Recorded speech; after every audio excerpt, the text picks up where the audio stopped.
to my channel. Today I thought I would spotlight a divination method for you all. This is one of my favorite forms of divination. So today we're going to be talking about Cleromancy. You may have seen people throw a palmful of sticks or a palmful of little bones or even a palmful of stones. Cleromancy is basically a handful of objects that you throw out in front of you, usually on a divination cloth specifically for Cleromancy, and then you interpret the way that the items fell and are laying based on the question that you asked. So I'm going to teach you guys how to do this divination method. So the first thing is you need a little bundle of objects, and you want all of these objects to be small. You want them to fit in the palm of your hand. You don't want them to be too big. You want to be able to hold all the objects in your little Cleromancy kit in your hand at one time. And I recommend getting a divination cloth for Cleromancy that you only use for divination. You can use it for tarot, you can use it for runes, you can use it for any kind of divination you're doing. Just make sure that you only use this little cloth that you get for divination. And I recommend cleansing it in between divination sessions, especially if you're doing readings for other people as well as yourself. Give the divination cloth a cleansing after each reading. So take some time to wander around your house and find some little objects that aren't really doing anything and that could be part of your Cleromancy kit. You can also find things from nature to use as your Cleromancy kit, such as little pieces of bark, little pieces of dried flowers, little sticks and twigs. It's up to you what you use. Figure out what you feel like you want to use in your kit. And your kit may grow over time. You might start out with just 5 little objects, but in a few months, maybe in a year, you'll have 7, 8, 9 little objects. So you can always add to it down the line, but definitely start out with at least 5 little objects. And a lot of people, their Cleromancy kits look very witchy. They choose items that look very witchy. When I did this, I learned Cleromancy from a local shaman in my area, so I did not know I was learning Cleromancy before the class. The shaman just told me to find 8 little objects that I could bring in that I wouldn't need for anything else. And I didn't know what they were for. So I just chose 8 little objects in my house. And since I didn't know what they were for, I just chose some ridiculous little animals that I had that are meant to be erasers. But I wasn't using them as erasers because I thought they were too cute to ruin. So I picked up these little animals that I had sitting on my bookshelf, and now they're part of my Cleromancy kit. So my Cleromancy kit's a little different. It's kind of kooky and weird, but it gets the job done and I like it. And it's kind of perfect because they're little animals, each animal represents something different. So it makes it that much more visual. It's easier to tell what the reading is saying. But I also have a couple other objects in my kit. I have this little coin that was gifted to me after my father died from a family member. And then I also have a little piece of bark that I found on a hike once that I just felt like I really wanted to include in my Cleromancy kit. And then once you have your little kit for Cleromancy, you're going to want to take each individual little item from your Cleromancy kit and decide or discern what that item represents. You're going to need to know what each one represents so you can interpret the reading. So the way that I did my Cleromancy kit, I'm a shaman, so I connected with my spirit guides. I journeyed with my spirit guides to find what each one of my little items in my Cleromancy kit represents. So my spirit guides told me what each item represents. So you can do that if you know how to journey, or if you have another way that you connect with your spirit guides, feel free to connect with them in that way and ask them, what do these items represent? And ask individually for each item, what does this one represent? What does this one represent? And write down what each one represents. It's important that you write it down, so if you're doing divination with your Cleromancy set in a couple weeks, you can remember exactly what you decided or what your spirit guides told you each item represented. So once you have discerned what each little item represents and you're ready to do your reading for yourself or for someone else, think of your question, have your question in your mind, lay your divination cloth and then hold all the objects in your hand and think of your question. I personally like to ask my question out loud. And if you're doing a reading for someone else, have that person ask the question out loud, and then while they hold the objects, and then they will throw the objects. So whoever is asking the question throws the objects. So if you're doing a reading for yourself, hold the objects, ask your question, throw them on the divination cloth. If you're doing a reading for someone else, have them hold the objects, ask their question, and then throw them down on the cloth. And you don't want to touch anything. When you throw them down, do not touch them. You want to look at how they all fell individually, but also how they all fell in relation to each other. So maybe you threw them down and one object flew off the divination cloth and into another space. It just kind of tumbled away. That's important too. Maybe some of them landed on top of each other. That's important too. Maybe some of them are upside down. Maybe some of them are facing each other. Really interpret this just by looking at it and use your intuition. Don't think too much about it. First thought, best thought. If you look at something and you think that represents this, it probably does. And remember that you know what these little objects represent because you've already discerned what they represent, or you've asked your spirit guides what they represent. So you know what all these little objects mean. Now you just have to interpret the way that they've fallen on the cloth. So for example, with the way I threw my objects, the little panda in my set completely flew off of the divination cloth and toward me. So my little panda in my set represents fun, friendship, connection with others. So the fact that that flew off the divination cloth would suggest that if I'm doing a reading for myself, I'm not having very much connection with others.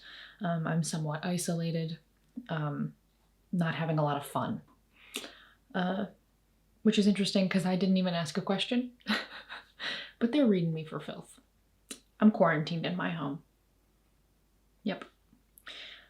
So look at stuff like that. Think, why did that fly off the divination cloth? Think, why are those two things touching? Why is that face down? Maybe something's standing straight up.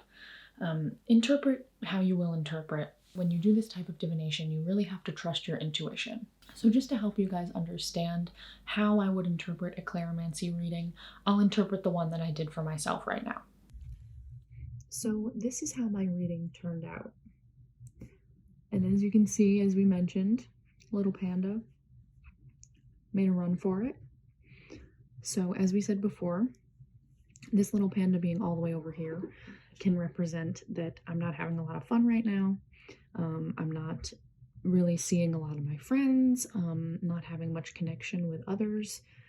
Quarantine. That's what this little panda represents. But all of these items landed on the cloth. So let's begin to interpret this. What I was taught is to work from the outside in. So we started with this little panda that completely jumped ship, and now we're going to work from the outside in. So this is the furthest other than the little panda. So this little coin represents a journey.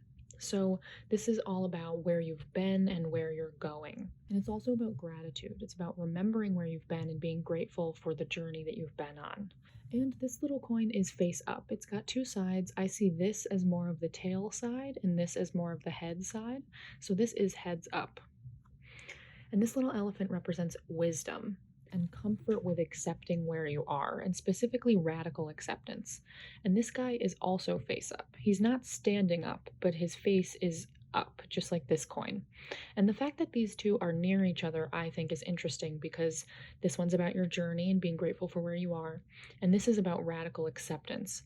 So maybe we're seeing here, radically accept where you are right now. Stop trying to make things move quicker than they are supposed to. Be comfortable with where you're at and know that your journey is going to continue. Just be strong in your wisdom and your radical acceptance and keep going forward. Stop trying to fast forward things.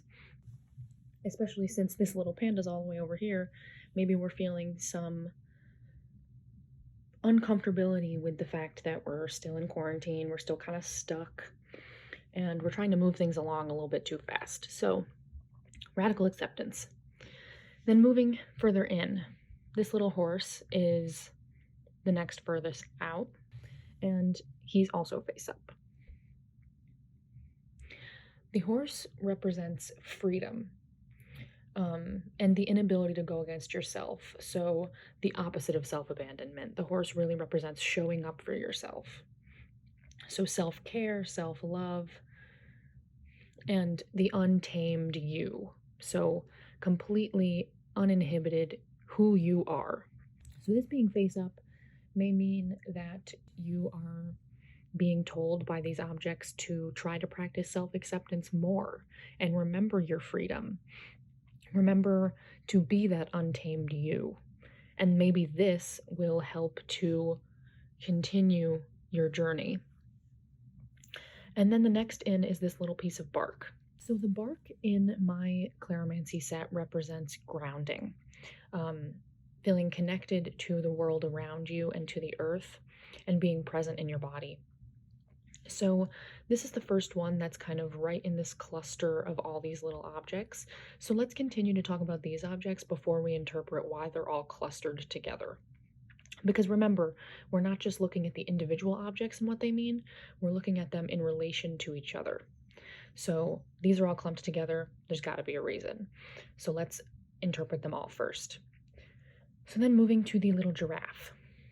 The little giraffe represents inner strength, will, inner guidance, and the desire to rise above or do better. So this is also face up. And then this little woodstock is expectation of the future. And it's fear, it's anxiety, it's worrying, overthinking, not knowing what to do next, feeling lost. And he is looking at the giraffe. So remember, the giraffe is all about inner strength, the ability to rise above and the desire to rise above, and your will and your inner guidance. So there's a little bit of hesitancy here. We're feeling a little bit lost. We're not sure how to follow our inner guidance and our intuition. We're questioning ourselves a lot, maybe. And as usual, they're right. My items are reading me for filth. So let's continue in this little cluster. Next, the little cow.